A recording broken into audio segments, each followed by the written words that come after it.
नमस्कार, झुंजार क्रांती न्यूजमध्ये आपले सहर्ष स्वागत आहे। सर्वात मोठी दुर्घटना चांसली घाटात पिकअप दरीत कोसळल्याने 35 ते 40 जण पिकअपमध्ये असल्याचे बोलले जात आहे।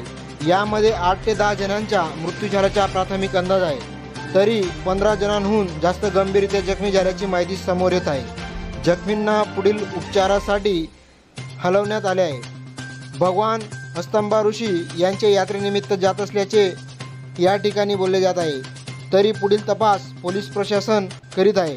झुंजार क्रांती न्यूजसाठी कृष्णा कोडी, नंदुरबार।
आपल्या परिसरातील बातम्या पाहण्यासाठी चॅनलला सबस्क्राइब करा, व्हिडिओला लाईक करा आणि बेल आयकॉन दाबायला विसरू नका।